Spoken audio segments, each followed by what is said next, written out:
வாழ்க, இமைப்பொழுதும் எண்ணெஞ்சில் நீங்காதான் தாழ்வாழ்க. ஓம் நம சிவாய, ஓம் நம சிவாய, ஓம் நம சிவாய. குரு வாழ்க, குருவே துணை. அனைவருக்கும் வணக்கம். நான் உங்கள் சங்கீதா ராம்குமார். சனி பயிற்சி பலன்கள் 2025 எப்படி இருக்குன்னு சொல்லி பார்ப்போங்க. சனி பகவான் நீதியானவர், நீதிக்கு பெயர் போனவர், நேர்மையானவர். எல்லாத்துக்கும் பார்த்தீங்கன்னா நம்மளோட கர்ம வினை பயன்களை கொடுக்கக்கூடியவர் சனி பகவானுங்க. இவர் 2.5 வருஷத்துக்கு ஒரு தடவை தன்னோட ஒரு ராசியிலேருந்து இன்னொரு ராசிக்கு பயிற்சி ஆகக்கூடியவருங்க. இவர் மெதுவாக பயிற்சி ஆகக்கூடிய கிரகம். 2.5 வருடத்திற்கு ஒரு முறை பயிற்சி ஆகக்கூடிய ஒரு கிரகம் அப்படின்னு சொன்னேன். இப்போ தற்பொழுது பார்த்தீங்கன்னா சனி பயிற்சி 29/3/2025 சனிக்கிழமையில் பயிற்சி ஆகிறாருங்க. எங்கேருந்து எங்கே பயிற்சி ஆகிறாருன்னா, இது வரைக்கும் பூரட்டாதி நட்சத்திரம் 3ஆம் பாதம், அதாவது கும்ப ராசியிலிருந்து பூரட்டாதி நட்சத்திரம் 4ஆம் பாதம் மீன ராசிக்கு பயிற்சி ஆகிறாருங்க. பயிற்சி ஆகி 3/6/2027 வரைக்கும் மீன ராசியில் இருக்காரு. மீனராசி இது வரைக்கும் காலபுருஷனுக்கு 11ஆம் இடமான கும்பத்திலிருந்து காலபுருஷனுக்கு 12ஆம் இடமான மீனத்துக்கு பயிற்சி ஆகிறாருங்க. இவர் பார்த்தீங்கன்னா இந்த 2.5 வருஷ காலத்தில் 2 முறை வக்ரம் ஆகிறாரு. அதாவது ஜூலை மாதம் 2025 இருந்து நவம்பர் மாதம் 2025 வரைக்கும் ஒரு முறை வக்ரமாகி வக்ர நிவர்த்தி ஆகிறார். அடுத்து ஜூலை மாதம் 2026 இருந்து டிசம்பர் மாதம் 2026 வரைக்கும் வக்ரமாகி வக்ர நிவர்த்தி ஆகிறார். இதுதான் இந்த 2.5 வருட காலங்கள் சனி பகவானோட நிலைமைங்க. இந்த 2025 சனி பகவானோட பயிற்சி மட்டும் கிடையாதுங்க. குரு பயிற்சி இருக்கு, ராகு கேது பயிற்சி, 3 முக்கிய பயிற்சிகள் இந்த வருடம் இருக்கு. இந்த 3லையும் மிக முக்கியமானது அப்படிங்கும்போது சனி பயிற்சிங்க. ஏன் அப்படின்னா சனி பயிற்சி தான் நமக்குள்ள ஒரு அதிகமான தாக்கத்தை ஏற்படுத்தும். இப்போ ஒவ்வொரு ராசிக்கும் சனி பயிற்சி பலன்கள் எப்படி இருக்குன்னு சொல்லி வரிசையா பார்ப்போம். சிம்ம ராசிக்காரங்களுக்கான சனி பயிற்சி பலன்கள் எப்படி இருக்குன்னு சொல்லி பார்ப்போங்க. சிம்ம ராசியை பொறுத்த வரைக்கும் சிம்மராசிக்காரங்க அதிபதி சூரியனால இவங்க கிட்ட தலைமை பண்பு டிஃபால்ட்டாகவே இருக்குங்க. நல்ல தைரியம், தன்னம்பிக்கை அதிகமாக இருக்கும். நிறைய விஷயம் தெரிஞ்சவங்களா இருப்பாங்க. இருந்தாலும் இவங்க கிட்ட ஒரு பிடிவாதம் அப்படிங்கிறது ஒன்று இருக்குங்க. நான் தான் எல்லாம் அப்படிங்கிற மாதிரியான ஒரு குணம் இருக்குங்க. இவ்வளோ சிறப்பான இந்த சிம்மராசிக்காரங்களை பொறுத்த வரைக்கும் 7ஆம் இடத்துல இருந்து வந்த சனி பகவான் 7ஆம் இடத்துலேருந்து 9, 1, 4 இந்த இடங்களை பார்த்து உங்கள் ராசியை பார்த்து சில டென்ஷனு, ஒரு நினச்ச விஷயத்த நினச்ச மாதிரி முடிக்க முடியாமல் ஒரு பிரச்சனை, சொத்து வாங்கலான்னா அதில் ஒரு பிரச்சனை, நான் என்ன பண்ணாலும் அம்மா தப்பாகவே புரிஞ்சுக்கிறாங்க, எனக்கு சப்போர்ட்டே பண்ண மாட்டேங்கிறாங்க, 9 பார்க்குறனால அப்பாவும் அப்படி தான் பண்ணார், யாருமே நீ புரிஞ்சுக்கலப்பா, எனக்குன்னு யாருமே இந்த உலகத்தில் இல்லை அப்படின்னு நினச்சி ஃபீல் பண்ணிட்டு இருந்தவங்களுக்கு என்னங்க 7ஆம் இடத்துலேருந்தே எங்களுக்கு இவ்வளோ பிரச்சனையும் சனி கொடுத்தாரு, இப்போ 8ஆம் இடமான அஷ்டமத்துக்கு வர்றாரு, எங்களுக்கு பகைவர் வேற, எங்களுக்கு என்னென்னலாம் பண்ணுவாரோ அப்படின்னு நினச்சி கவலைப்பட்டுட்டு இருந்தீங்கன்னா தயவு செஞ்சு நீங்கள் கவலையை விட்டுறது ரொம்பவே நல்லதுங்க. ஏன் அப்படின்னா சிம்ம ராசிக்கு பாவாதிபதி அப்படின்னு பார்த்தோம்னா சனி பகவான் வந்துடுறாருங்க. அப்போ கெட்டவன் கெட்ட இடமான 8ஆம் இடத்துல போயிடுறாரு. அப்போ கெட்டவன் கெட்டிடில் கிட்டிடும் ராஜயோகம் அப்படிங்கிற அமைப்பு கம்பல்சரி சனி பகவானால் உங்களுக்கு நன்மை தான் நடக்க போகுதுங்க. அதனால் நம்ம ஒன்றும் இல்லை, நம்ம பாட்டுக்களை ஜாலியாக இருக்கலாம் அப்படின்லாம் நினச்சிட்டு இருக்கக்கூடாதுங்க. எப்பயும் போல் அதிகமான கடின உழைப்பை கொடுங்க. உழைப்புக்கு தகுந்த பலனை சனி பகவான் கொடுப்பார். நீங்கள் உழைப்பை நோக்கி ஒரு 4 ஸ்டெப் எடுத்து வச்சிங்கன்னா சனி பகவான் உங்களுக்கு வருமானத்தை 2 மடங்கு கொடுப்பார். அந்த அளவுக்கு உங்களுக்கு சனி பகவான் கம்பல்சரி இந்த சமயத்தில் சப்போர்ட் பண்ண போகிறாருங்க. அதனால் பெருசாக பயப்பட வேணாம். தொழிலுக்காக கடன் வாங்குவீங்க. இந்த 2.5 வருஷம் நீங்கள் நல்லா இருக்கணும் அப்படின்னா உங்களோட லேசினஸை ஒதுக்கி வச்சுக்கோங்க. கோபம் படுறதை குறைச்சிக்கணும். ஏன்னா சிம்மராசிக்காரங்களுக்கு ஒரு கோபம் அப்படிங்கிறது எப்பயுமே வரும். ஏன்னா அந்த கோபத்தில் ஒரு நியாயம் இருக்கும். அதை இல்லைன்னா சொல்லவே இல்லை, மறுக்கவே இல்லைங்க. ஆனால் இந்த சமயத்தில் இந்த கோபத்தை வெளிக்காட்டாமல் கொஞ்சம் பொறுமையாக இருங்க. விதண்டாவாதம், ஆர்கியூமெண்ட் அப்படிங்கிறது தவிர்த்துக்கிறது நல்லதுங்க. பணவரவு பொறுத்த வரைக்கும் உங்களுக்கு ஓரளவுக்கு நல்லாவே இருக்கும். ஏன் அப்படின்னா நார்மலாகவே ஜோதிட ரீதியாக பணபரஸ்தானம்னு சொல்லுவோம். பணத்தை சொல்லக்கூடிய இடம் 2, 5, 8, 11ங்க. இப்போ இந்த சமயத்தில் உங்களுக்கு சனி 8ஆம் இடத்துல வர்றனால 2, 5, 8 இடத்தொடர்புகள் ஏற்படுது. அப்போ அதன் மூலியமாக பணவரவு உங்களுக்கு ரொம்பவே நல்லா இருக்குது. அது மட்டும் இல்லாமல் 11ஆம் இடத்தையும் குரு பகவான் வந்து 11ஆம் இடத்துல வந்து உட்காரனால அதுவும் சம்மந்தப்பட்டுருச்சு. அப்போ பணவரவுக்கு பெருசாக தொந்தரவு இருக்காது. அதே மாதிரி 8ஆம் இடத்துல இருந்து வந்து 2 வந்து பார்க்குறனால என்ன ஆகும்னா உங்களுக்கு வந்து பேராசை காமிச்சு உங்களோட பணத்தை வந்து பிடுங்கிறதுக்காக மற்றவங்க ட்ரை பண்ணுவாங்க.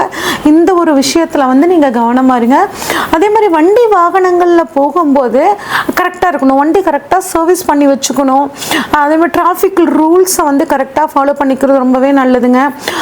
அதாவது ரொம்ப நாளா ஒரு வண்டி வந்து விற்கணும்னு நினைச்சிட்டு இருக்கேன், வித்துட்டு எனக்கு புதுசா இஷ்டத்துக்கு பிடிச்ச மாதிரி ஒன்று வாங்கலான் இருக்கேன் அப்படின்னா அது இப்போ விற்று உங்களுக்கு ஒரு நல்ல ஒரு வருமானம் வர்றதுக்கும், நீண்ட நல்ல ஒரு நிலத்தை விற்கலான் இருக்கீங்க, அது விற்கவே மாட்டேங்குது, ரொம்ப அநியாய விலைக்கு கம்மியாக கேட்குறாங்க அப்படின்னு நினச்சிங்கன்னா இப்போ ஒருத்தர் தேடி வந்து ஒரு நல்ல விலை கொடுத்து அந்த நிலத்தை வாங்குற மாதிரியான ஒரு சூழல் எல்லாமே உங்களுக்கு நல்லா இருக்குங்க. அதே மாதிரி கௌரவ பதவிகளில் இருக்கவங்க, ட்ரஸ்ட்டில் இருக்கிறவங்களாம் வந்து போதும்ப்பா இது வரைக்கும் நம்ம சமுதாயத்துக்காக உழைச்சது, இனிமேல் நம்ம குடும்பத்துக்காக பாடுபடலாம் அப்படின்னு அந்த பதவிகளை திறந்துட்டு குடும்பத்துக்கு ஒரு முக்கியத்துவம் கொடுக்கக்கூடிய ஒரு சூழல் இந்த சமயத்தில் ஏற்படுங்க. இப்போ சனி பகவான் வந்து 8ஆம் இடத்துல இருக்கிறனால என்ன பண்ணணும்னா இது வரைக்கும் ஹெல்த் இன்சூரன்ஸோ லைஃப் இன்சூரன்ஸோ போடாதவங்க போட்டுக்கிறது நல்லது. ஏற்கனவே வந்து நாங்கள் இன்சூரன்ஸ் அப்ளை பண்ணியிருந்தோங்க, இன்சூரன்ஸ் வந்து கிளைம் பண்ணுறதுல ஏகப்பட்ட சிக்கல் இருக்குது அப்படின்னு நினச்சிங்கன்னா அந்த பிரச்சனை இப்போ உங்களுக்கு நீங்கள் இன்சூரன்ஸ் மூலியமாக பணவரவு வர்றதுக்கான வாய்ப்புகள் நல்லா இருக்குது. சனி பகவான் இருக்கிற இடத்துக்கு நல்லது பண்ணுவார். அதனால் அந்த பணம் உங்களுக்கு வர்றதுக்கான வாய்ப்புகள் இருக்குங்க. பரம்பரை சொத்துல ஏதாவது பிரச்சனை இருந்துச்சுன்னா அதுவும் நீங்க இப்ப பரம்பரை சொத்துக்கள் உங்களுக்கு கிடைக்குங்க. எதிர்பாராத விதத்தில் பணவரவு, ஒரு திடீர் அதிர்ஷ்டம் அப்படிங்கிறது உங்களுக்கு ரொம்பவே நல்லா இருக்கு. இப்ப 8ஆம் இடத்துல இருந்து சனி பகவான் வந்து 3ஆம் பார்வையாக 10ஆம் இடமான தொழில் ஸ்தானத்தை பார்க்கிறார். அப்ப தொழில் வந்து நல்லா இருக்கும். எப்படி நல்லா இருக்கும்? நீங்க முன்ன வந்து 8 மணி நேரம் உழைச்சிங்கன்னா இப்ப 10 மணி நேரம் 11 மணி நேரமா உங்க உழைக்கக்கூடிய டைம் அதிகப்படுத்திக்கிட்டீங்கன்னா கட்டாயம் தொழில் நல்லா இருக்கும். அடுத்தவங்களை நம்பி தொழிலை ஒப்படைக்காம நீங்களே இருந்து அந்த தொழிலை நல்லபடியாக பார்த்துக்கிட்டிங்கன்னா அந்த தொழில் உங்களை வளர்த்தி விடக்கூடிய ஒரு அற்புதமான காலகட்டமாக இருக்குங்க. ஆனால் தொழிலை கவனிக்காமல் அடுத்தவங்க கிட்ட ஒப்படைச்சிங்கன்னா கட்டாயம் தொழில் நஷ்டம் அப்படிங்கிறது ஏற்படும். அதில் நீங்கள் கவனமாக இருக்கிறது ரொம்பவே நல்லதுங்க. ஒரு சிலர் தொழிலுக்காக லோன் அப்ளை பண்ணிங்கன்னா அது கிடைக்கக்கூடிய ஒரு அற்புதமான சூழல் இருக்குது. ஒரு சிலருக்கு அரசாங்கத்தின் மூலியமாக சப்சிடி ஒரு அமௌண்ட் லோன் கிடைக்கிறதுக்கான வாய்ப்புகளும் நல்லாவே இருக்குங்க. அதே மாதிரி உங்களோட மாமியார் அம்மாவோட, அதாவது உங்கள் வாழ்க்கை துணையோட அம்மாவுக்கு வந்து பார்த்தீங்கன்னா கொஞ்சம் உடல் மனம் சார்ந்த பிரச்சனைகள் வரும். அவங்கள ஒரு கேரிங்காக ஒரு தாய்மை உள்ளத்தோடு பார்த்துக்கும் போது சனி பகவான் உங்களுக்கு எல்லா விதமான நன்மைகளையும் செய்வாருங்க. ஒரு சிலருக்கு வந்து பார்த்தீங்கன்னா வயதானவர்கள் இருந்தாங்கன்னா இந்த சிம்மராசியில் முழங்கால் சம்மந்தப்பட்ட ஒரு வலி வரத்துக்கான வாய்ப்புகள் இருக்குது. ஒரு எக்ஸசைஸ் பண்ணிக்கிறது, ஃபிசியோதெரப்பி பண்ணிக்கிறது, இந்த மாதிரி விஷயங்களில் கொஞ்சம் கவனமாக இருங்க. அடுத்து வந்து பார்த்திங்கன்னா சனியோட பார்வை 7ஆம் பார்வையாக உங்களுக்கு 2ஆம் இடத்தை படுதுங்க. அப்போ உங்கள் வாழ்க்கை துணை மூலியமாக ஏதாவது பணவரவு அப்படின்னா இந்த சமயத்தில் கிடைக்கிறதுக்கான வாய்ப்புகள் நல்லா இருக்குங்க. குடும்ப உறுப்பினர்கள்கிட்ட எந்த ஒரு விஷயத்தையும் கலந்து ஆலோசித்து பண்ணுங்க.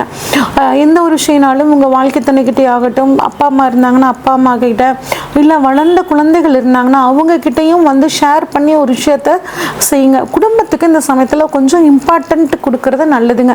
உங்களுக்கு வந்து எப்பயுமே குடும்பத்தை வந்து கொஞ்சம் கண்ட்ரோலாக வச்சுக்கணும்னு நினைப்பீங்க. ஆனால் இந்த சமயத்தில் குடும்பத்தோட எல்லாத்தையும் கலந்து ஆலோசிச்சு குடும்பத்தோட வெளியூர் அந்த மாதிரிலாம் போயிட்டு வர்றது உங்களுக்கு ஒரு மன சந்தோஷத்தை வந்து கொடுக்குங்க. வருமானம் நல்லா தான் இருக்கும். ஆனால் பேசக்கூடிய வார்த்தைகளில் கவனமாக இருங்க. முடிஞ்ச வரைக்கும் யாருக்கும் நான் இதை செஞ்சு தரேன் அதை செஞ்சு தரேன் அப்படின்னு ஒரு கமிட்மெண்ட்டை வந்து நீங்கள் எடுத்துக்காதீங்க. அது வந்து உங்களுக்கு தேவையில்லாமல் சிக்கல்களை கொண்டு போய் விட்டுரும். முடிஞ்சால் செஞ்சு கொடுங்க. என்னால் முடிஞ்சால் நான் உங்களுக்கு செஞ்சு தரேன் அப்படிங்கிற மாதிரி மட்டும் சொல்லுங்கள். ஷியூராக நான் என்னை நம்பு, நான் உனக்கு செஞ்சு தரேன் அப்படிங்கிற மாதிரி எல்லாம் நீங்கள் ஒரு உறுதி வந்து யாருக்கும் கொடுக்காம இருக்கிறது நல்லதுங்க. முடிஞ்ச வரைக்கும் யாருக்கும் வந்து நீ நல்லா இருக்க மாட்டேன், நான் இவ்வளோ நல்லா அது பண்ணேன், நீ எனக்கு நல்லது பண்ணல, நீ நல்லா இருக்க மாட்டேன், இந்த மாதிரி விஷயங்கள்லாம் நீங்கள் யாருக்குமே சொல்லிடாதீங்க. ஏன்னா நீங்கள் சொன்ன சொல் பழிக்கும் இந்த சமயத்தில். அதனால் எதிரியாக உங்களுக்கு இருந்தாலும் துரோகியாக இருந்தாலும் யாருக்கும் வந்து சாபம் கொடுக்கறத வந்து தவிர்த்துக்கிறது ரொம்பவே நல்லதுங்க. அடுத்து சனி பகவான் 5ஆம் இடத்தை தனது 10ஆம் பார்வையாக பார்க்குறாருங்க. அப்போ உங்கள் குழந்தைகளுக்கு ஏதாவது உத்தியோகம் இல்லாமல் இருந்துச்சுன்னா அது கிடைக்கிறதுக்கான வாய்ப்புகள் நல்லா இருக்குங்க. ஜோதிடத்துறையில் அரசியல்வாதிகளுக்கெல்லாம் நல்லா இருக்கும். அரசியல்வாதிகள் கடினமான உழைப்பை நீங்கள் கொடுத்தீங்க அப்படின்னா கட்டாயம் ஒரு நல்ல ஒரு முன்னேற்றம், ஒரு பதவி. இப்போ எலெக்ஷன்ஸ் வரப்போகுது, அந்த எலெக்ஷனில் ஒரு சீட் கிடச்சி அதில் ஒரு வெற்றி ஆகக்கூடிய ஒரு அமைப்பெல்லாம் நல்லா இருக்குங்க. அதே மாதிரி சினிமா துறையில், கலைத்துறையில், மீடியாவில் இருக்கிறவங்களுக்கு எல்லாமே ரொம்ப நல்ல காலகட்டமாக இருக்குங்க. ஆனால் அதுக்காக நீங்கள் அதிகப்படியான ஒரு உழைப்பு குடிக்கிற மாதிரி இருக்கும். அந்த உழைப்புமே பார்த்திங்கன்னா உங்களுக்கு ஒரு நல்ல அங்கீகாரத்தை கொடுக்குங்க. ஒரு சிலருக்கு பார்த்திங்கன்னா சீனியர் சிட்டிசனாக இருந்தீங்கன்னா பித்தப்பை சம்மந்தப்பட்ட பிரச்சனை, கல்லீரல், வயிறு சம்மந்தப்பட்ட பிரச்சனைகள் வரதுக்கான வாய்ப்புகள் இருக்குது. உடல் ஆரோக்கியத்தை கொஞ்சம் நீங்கள் கவனமாக பார்த்துக்கிறது நல்லதுங்க. இப்போ இன்னும் இந்த சிம்மராசிக்காரங்களுக்கு குரு 11ஆம் இடத்துலேருந்து ஒரு லாப குருவாக இருந்து நல்ல பணவரவை கொடுக்க போகிறார். அதே மாதிரி உங்களுக்கும் உங்களோட இளைய சகோதரருக்கும் இந்த மிஸ் அண்டர்ஸ்டாண்டிங் சரி பண்ணுறது, குழந்தை பாக்கியம் இல்லாதவர்களுக்கு குழந்தை பாக்கியத்தை கொடுக்கறது, திருமணம் ஆகாதவர்களுக்கு திருமணம் இப்படிங்கிற அமைப்பையும் குரு பகவான் கொடுக்குறாருங்க. இது ஒரு நல்ல அமைப்பு. அப்போ இந்த அஷ்டம சனி காலத்தை நீங்கள் இன்னும் நல்லபடியாக மாற்றிக்கணும் அப்படின்னா உங்களால் முடிஞ்ச உதவியை ஏழை எளியவர்களுக்கு, குறிப்பாக வயதாகி நடக்க இயலாதவர்களுக்கு உங்களால் முடிஞ்ச உதவிகளை பண்ணுங்க. தினமும் அனுமன் சாலிசா கேளுங்க. முடிஞ்சால் விநாயகர் அகவலும் கேளுங்க. விநாயகர் வழிபாடும் அனுமன் வழிபாடும் உங்களுக்கு எல்லா விதமான நல்ல பாக்கியங்களையும் பெற்றுத்தரும். இது வரைக்கும் நம்ம பார்த்தது ஒவ்வொரு ராசிக்கான பொதுவான பலன்கள் தாங்க. உங்கள் ராசியில் சனி பகவான் எங்கே இருக்காரு, இப்போ உங்களோட ராசியில் இருக்க சனி பகவானுக்கு கோச்சார சனி பகவான் எங்கே இருக்காரு, சனி உங்கள் ஜாதகத்தில் ஆட்சியாக இருக்காரா, உச்சமாக இருக்காரா, நீசமாக இருக்காரா, உங்களுக்கு இப்போ சனி தசையோ இல்லை சனி புத்தியோ நடக்குதா, இந்த மாதிரி எல்லா விஷயங்களையும் பார்த்து தாங்க உங்களுக்கு இப்போ என்ன நடக்க போகுது அப்படின்னு நம்ம ப்ரெடிக்ட் பண்ண முடியும். இப்போ உங்களுக்கு ஏதாவது ஒரு முக்கிய தேவைகள் இருந்துச்சுன்னா, திருமணம், பிஸ்னஸ் இல்லை சொத்துக்கள் ஏதாவது வாங்கணும் அப்படின்னா, இதை பற்றி தெரிஞ்சுக்கணுன்னா ஸ்க்ரீனில் தெரிகிற வாட்ஸ்அப் நம்பருக்கு உங்கள் ஜாதகத்தை அனுப்பிச்சு வைங்க. உங்கள் ஜாதகத்தை டீட்டெயில்டாக அனலைஸ் பண்ணிவிட்டு உங்களுக்கான ப்ரெடிக்ஷன்ஸை சொல்கிறேங்க.